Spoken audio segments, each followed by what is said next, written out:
This year is 5x for us. So we've got five of the best people in their respective fields for you, celebrating the International Women's Day month for us. But before we begin, I just want to lay the context, a lay of the land for today. So it's not the mountain we conquer, but ourselves. Um, if many of you may be familiar, this is Edmund Hillary's famous quote. In the mountaineering challenge, the challenges goes beyond climbing peaks. It's about showing the strength of the human spirit with its rugged terrain and unforgiving elements. It serves as a powerful metaphor for the obstacles women face in their personal and professional lives.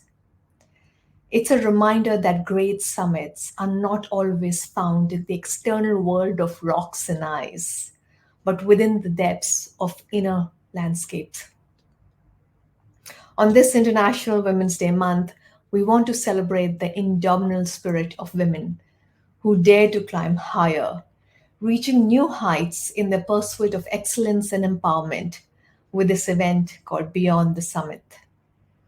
We begin first with a fireside chat with Malavath Poorna, who is the world's youngest Everest climber.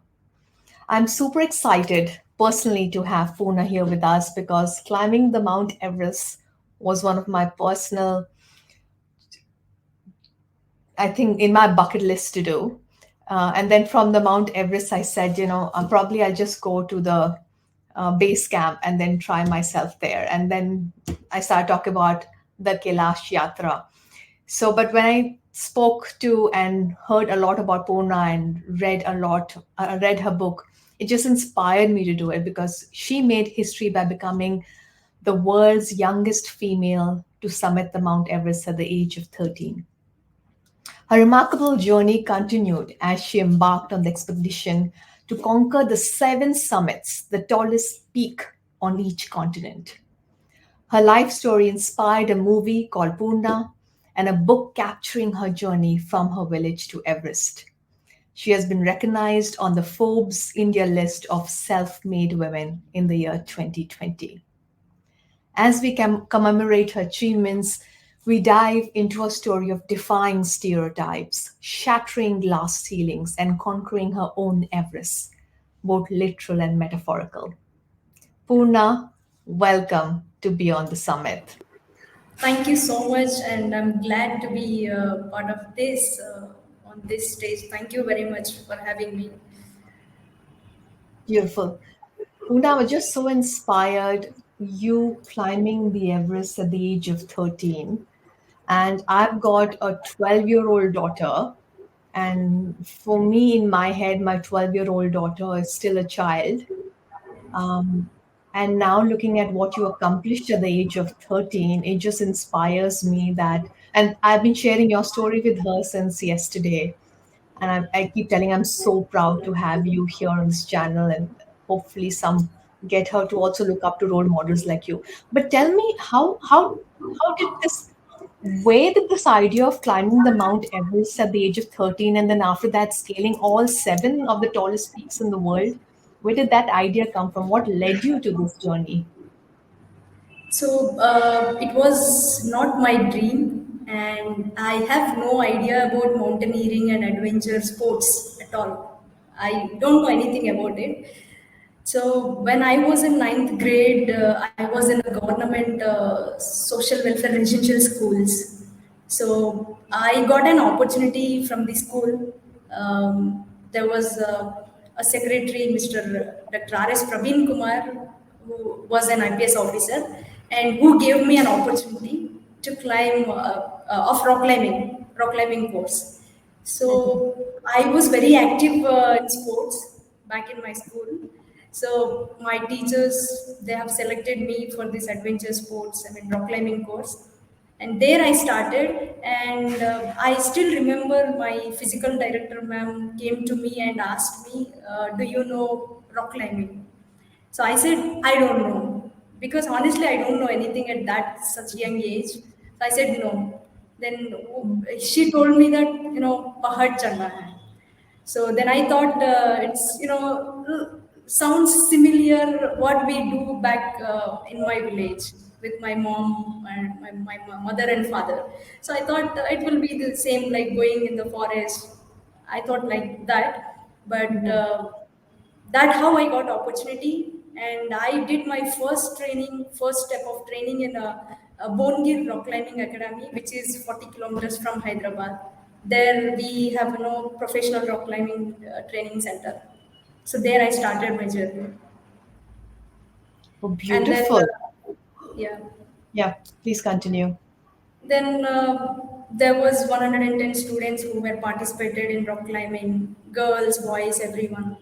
Then even I there it was very first day I was very scared when I saw that 650 feet rock, 650 feet rock, and it was very huge. Obviously, at 13 years.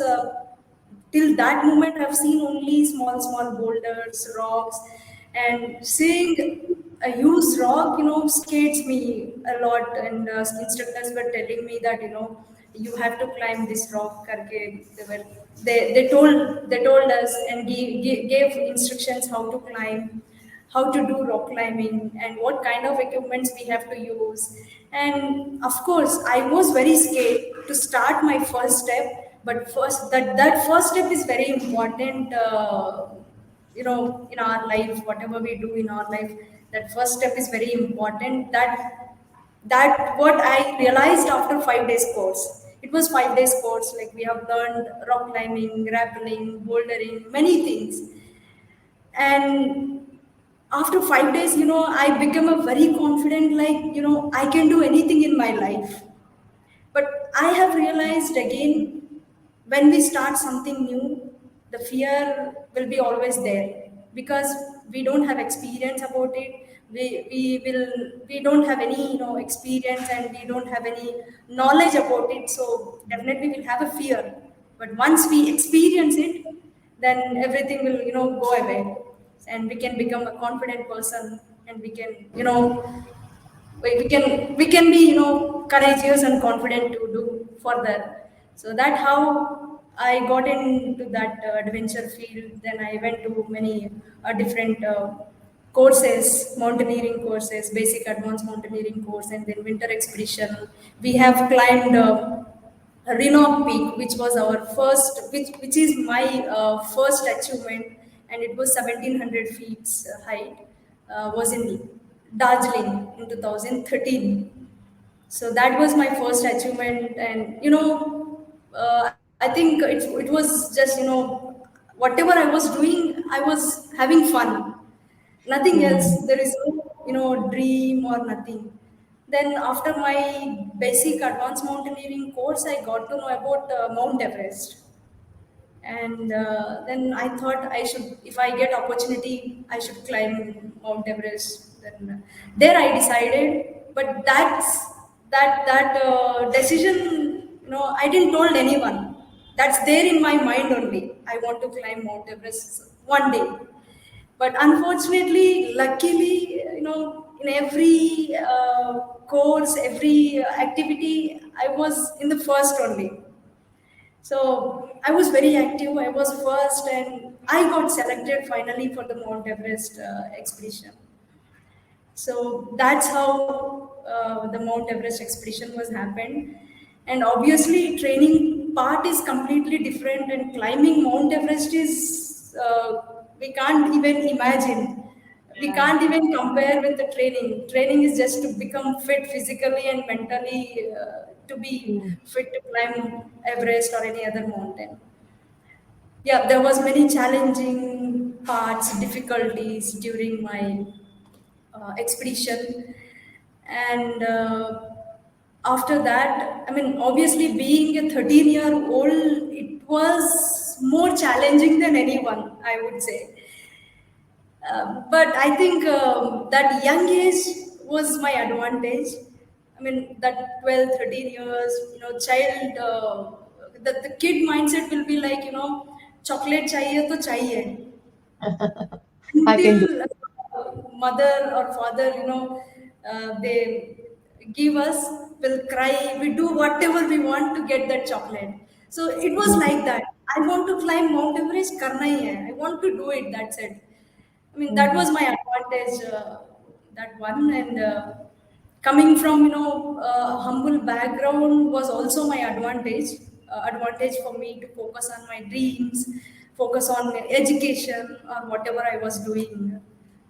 So that's how the Mount Everest expedition and training was done. And then after Mount Everest expedition, I got to know about seven summits, seven continents, highest peaks through my coach, Mr. Shekhar Babu sir, who is also a mountaineer and Tenzing Norgay National Adventure Awardee. So, and then obviously my coach was a big support for me to achieve all seven continents' highest mountains and other few Indian mountains as well. Wow, wow. I'm so inspired hearing your story.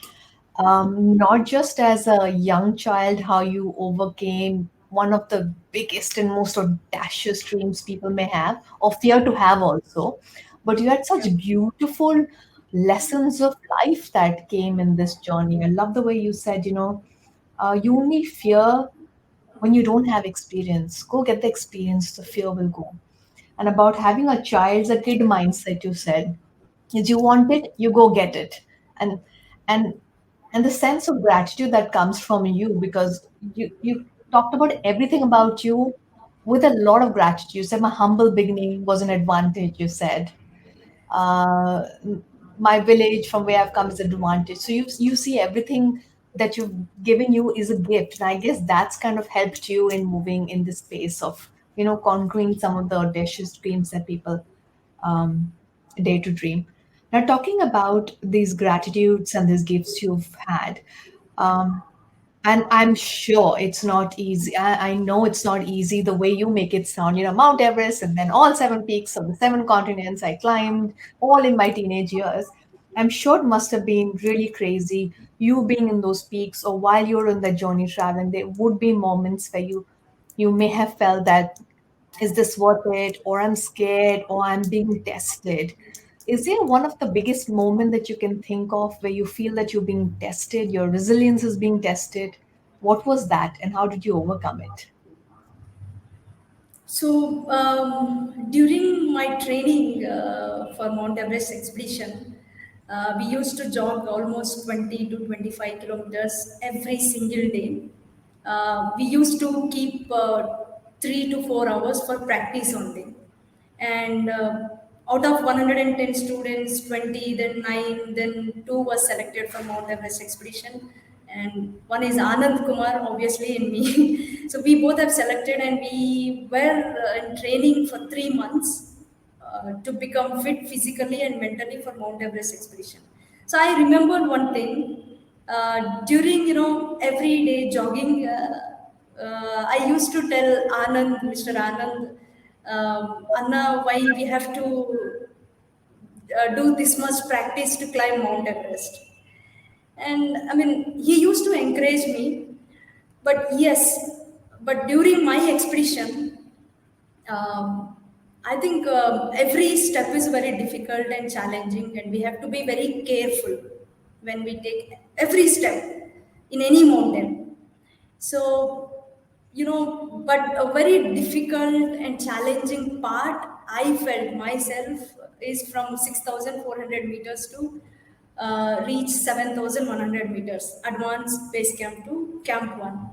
Because that part is like, very steep like a wall. We Hmm. have to Hmm. climb, we have to have so much strength in our arms, like hands, shoulders, and legs.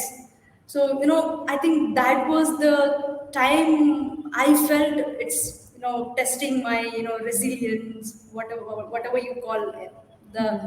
patience, and so much hard work to reach that point.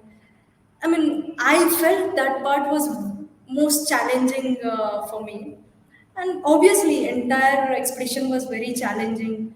And the last day will be, we have started at 9:30 p.m. on 24th May, 2014, for the last push, the last hike, trek to the summit, and. entire night we were just climbing up only, and we can't stay more than 5-10 minutes at one place in one position, because the weather conditions are like minus 40-50 degrees temperature, and the wind will be like 100 km per hour. So if we take rest for more than 5-10 minutes, then our body gets start freezing. So that, which is not good at that altitude. So we have to keep moving all the time, and we have to keep our body warm all the Mm, way, all the time. So mm, whenever we take break, it's only 2 minutes, 3 minutes. Just have sip of water and take snacks, whatever you have, and just start. So that's how. So the entire night we were just walking, and early morning around 5:59, I reached the top. But before reaching that moment, I think 5:40, 5:30 a.m. in the morning, I saw a lifeless body, and it was scariest part for me. My entire body started shivering, and many questions were running. If something happens to me, maybe I will be also the same, I will be also in the same position. But somehow, I don't know, I was keep walking only. I was mm, just going forward only. I didn't stop. I was scared, but I didn't stop. I was just walking forward only. But that moment, I still, now I can see in front of clearly. me. Still, I can imagine.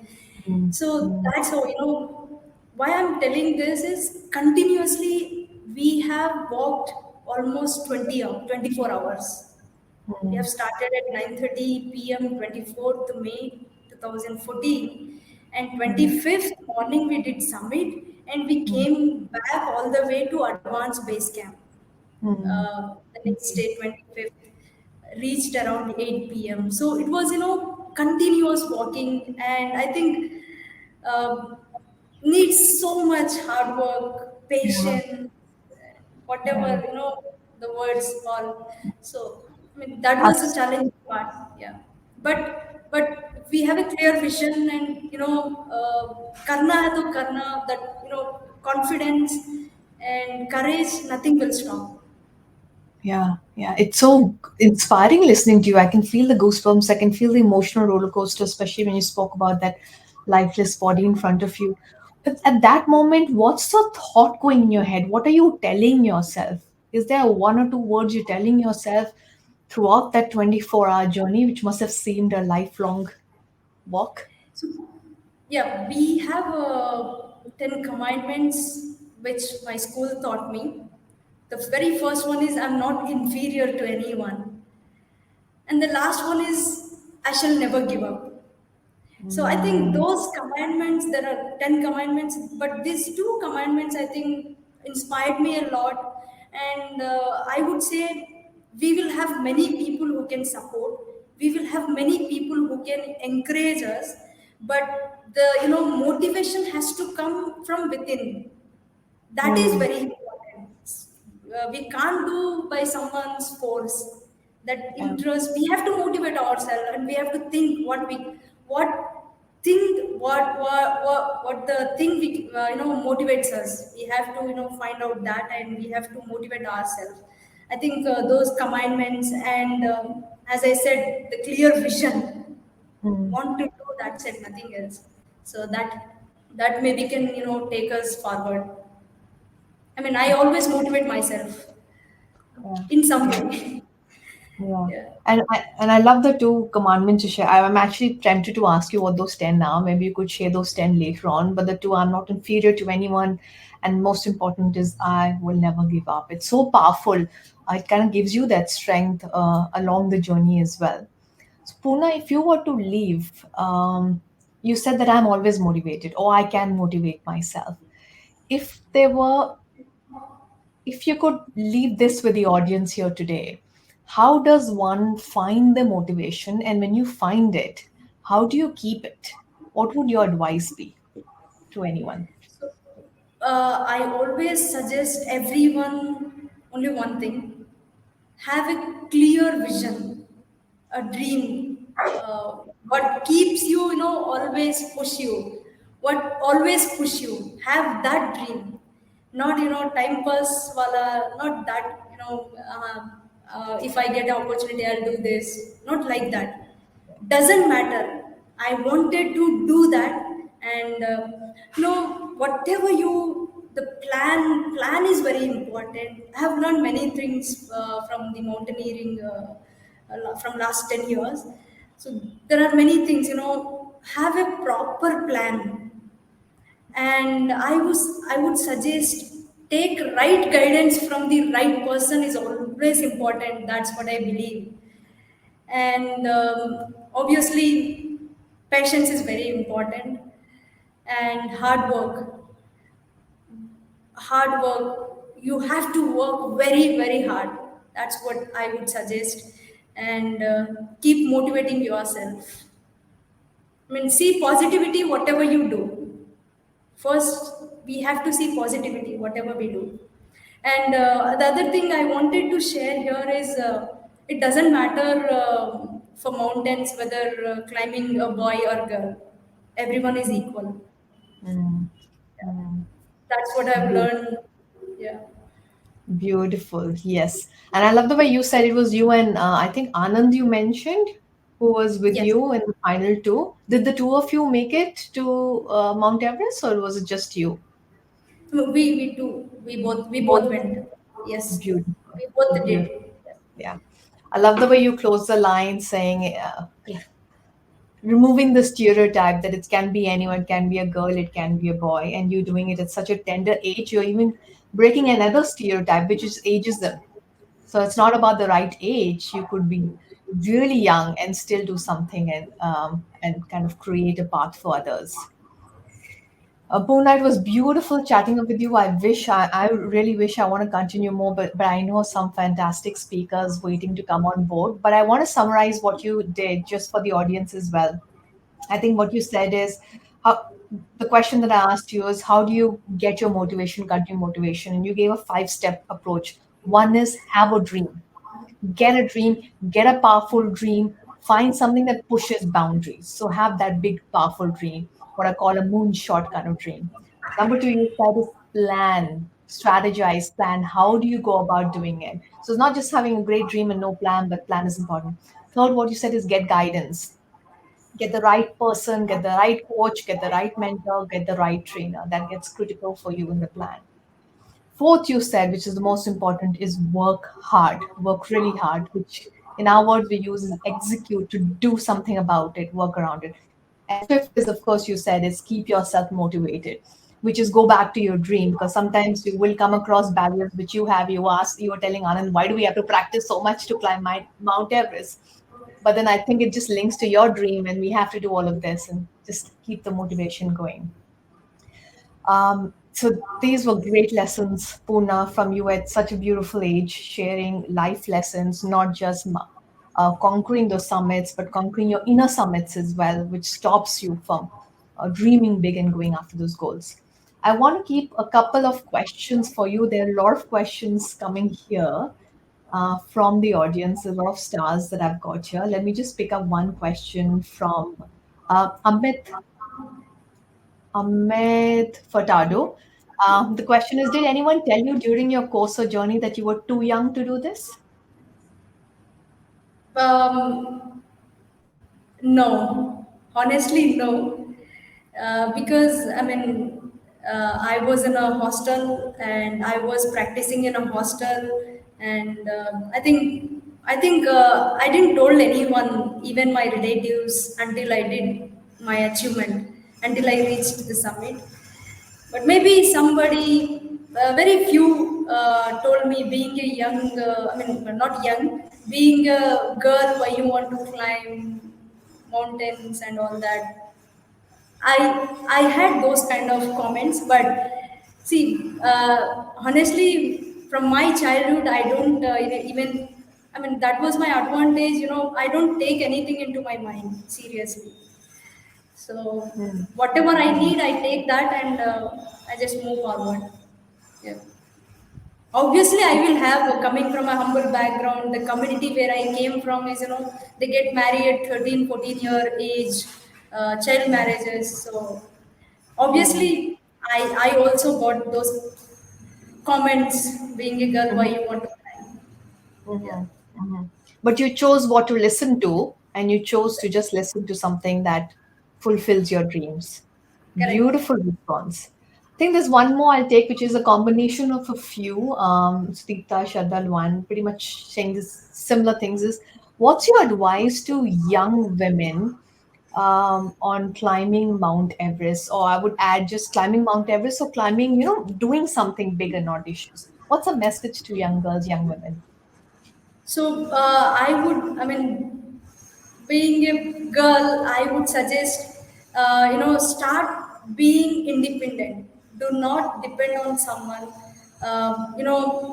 In your life, whether being a young, before 18, during education is different. We will be with our parents, but for rest of your life, you know. Being independent is very important. I would suggest in this generation is very important. When we have something, a job or whatever, something, some position, then we'll get respect and everything. So be independent, I would suggest that only. And don't worry, your girl, it doesn't matter. It doesn't matter whether girl or boy, doesn't matter. uh, just believe in your hard work and confidence. That's it. Beautiful. I like that. I think we should make a playbook by Poorna on how to overcome any mountains. And you have your 10 commandments there for people to follow. Thank you so much, Poorna, for the beautiful lessons, for the inspiration, inspiring from the youngest to the oldest. I'm inspired to, overcome my own barriers and do something big, and definitely take on climbing the mountain that I had initially downgraded to. I want to upgrade it to, and probably I'll call you later for more inspiration. But do feel free. We will be also putting your channel details in the chat for any one of you who's here in the audience who'd like to follow Poorna, the kind of work she's doing. We haven't had enough option to talk about the work that she's doing for outdoor adventure possibilities for marginalized communities. She's also working with young children to get into adventure sports. So she's doing a lot of other work now in this space. So please definitely follow her, connect with her, and be inspired by Poorna. Thank you so much, Poorna, for gracing Thank you. us on this channel.